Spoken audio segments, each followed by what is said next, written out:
সালামু আলাইকুম ওয়া রাহমাতুল্লাহি ওয়া বারাকাতুহু। আশা করি ভালো আছেন ঈমান এবং স্বাস্থ্যে। আজকে আমরা একটু গুরুত্বপূর্ণ বিষয় নিয়ে আলোচনা করব। এই স্বাস্থ্য রিলেটেড ভিডিওটি আপনার জীবনকে পরিবর্তন করে দিতে পারে।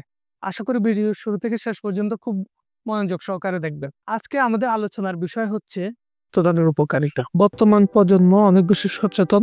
বিভিন্ন রক্তদানকারী সংস্থা, বিভিন্ন গ্রুপ এবং স্বেচ্ছাসেবীদের অক্লান্ত পরিশ্রমের কারণে বর্তমানে রক্তদান একটা উৎসবে পরিণত হয়েছে। তারপরেও কিছু মানুষ রক্তদান করতে চায় না, কারণ রক্তদানের উপকারিতা এবং রক্তদান করলে যে কোনো প্রকার ক্ষতি হয় না এই সম্পর্কে তারা পরিপূর্ণভাবে সচেতন না। তাদের জন্যই আজকের এই ভিডিও, যাতে তারাও সচেতন হন এবং তারাও রক্তদানে উদ্বুদ্ধ হন।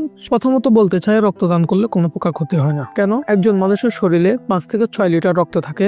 যখন একজন ডোনার বা রক্তদাতা যখন রক্ত দেন, তিনি 250 মিলি থেকে শুরু করে 400 মিলি পর্যন্ত রক্ত দেন, যেটা মোট রক্তের মাত্র 10 ভাগের 1 ভাগ। এবং এই রক্ত সাধারণত 2 সপ্তাহের ভিতরেই তৈরি হয়ে যায়। বরং যিনি নিয়মিত রক্তদান করেন, এই রক্তদান করার কারণে তার ইমিউনিটি অনেক বেশি বুস্ট হয়। কারণ রক্ত তৈরি হয় বোন মেরু থেকে। যারা নিয়মিত রক্তদান করেন তাদের বোন মেরু অনেক বেশি উদ্দীপ্ত হয়, যার কারণে তারা সহজে কোনো প্রকার রোগে আক্রান্ত হন না। যদিও কোনো প্রকার রোগে আক্রান্ত হন, তাহলে তারা সহজে কাইল হয়ে পড়ে না। দ্বিতীয়ত, যারা রক্তদান করেন তাদের ক্ষেত্রে রক্তের যে ভিসকোসিটিটা আছে সেটা কমে যায়। এছাড়া স্টোরেজ আয়রন যেটা আছে সেটাও কমে যায়, যার কারণে হার্টের যে কোনো রোগ, হার্ট অ্যাটাক, এমনকি স্ট্রোকের প্রবণতা অনেক বেশি কমে যায়। রক্তদানের কারণে রক্তের যে কোলেস্টেরল আছে, কোলেস্টেরল লেভেল কমে যায়, হাইপারটেনশনের ঝুঁকি কমে। এছাড়া গবেষণায় দেখা গেছে যারা নিয়মিত রক্তদান করেন তাদের ক্যান্সারের প্রবণতা বা ক্যান্সারের ঝুঁকিটা অনেক বেশি কম থাকে। এছাড়া আপনি নিয়মিত রক্তদানের কারণে আপনি ফ্রিতে অনেকগুলো পরীক্ষা নিরীক্ষা করে নিতে পারেন। কারণ যখন একজন ডোনার যখন রক্তদান করবেন, তখন আমরা স্ক্রিনিং টেস্ট হিসেবে তাদের কিছু পরীক্ষা করে নিয়ে থাকি, যেমন hepatitis B, hepatitis C, malaria, syphilis এবং এইডস।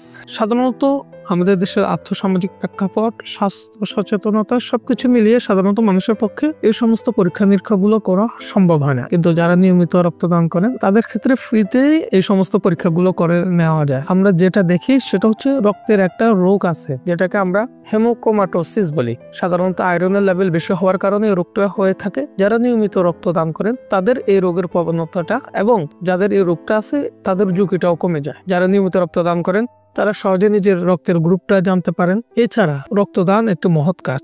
যারা নিয়মিত রক্তদান করেন তারা মানসিক প্রশান্তিতে থাকেন, কারণ তার রক্তদানের মাধ্যমে সৃষ্টিকর্তার ইচ্ছা, পরম করুণা একজন মানুষ তার পরিবারের সাথে সুখী জীবনযাপন করতে পারে। যে মানুষটার হয়তো বা দুনিয়াতে থাকার কথা ছিল না, কিন্তু আপনার রক্তদানের কারণে তিনি দিব্যি বেঁচে আছেন, তার পরিবারের মানুষরা সুখী আছে, যার কারণে আপনি সবসময় একটা দোয়া পাবেন। ইংল্যান্ডের সাম্প্রতিক একটা গবেষণা দেখা গেছে যারা নিয়মিত রক্তদান করে তারা বিভিন্ন প্রকার জটিল রোগ থেকে দূরে থাকেন। তো কাজে সবাই রক্তদানে উৎসাহী হই, রক্তদানের মাধ্যমে নিজেও ভালো থাকি এবং অন্যকেও ভালো রাখতে সহায়তা করি, একজন মানুষের জীবন রক্ষা করি। এভাবে আমরা সবাই রক্তদান করব এবং একটু সুখী সুন্দর সমাজ, পৃথিবী আমরা ইনশাআল্লাহ গড়ে তুলব। আজকের ভিডিও এই পর্যন্তই।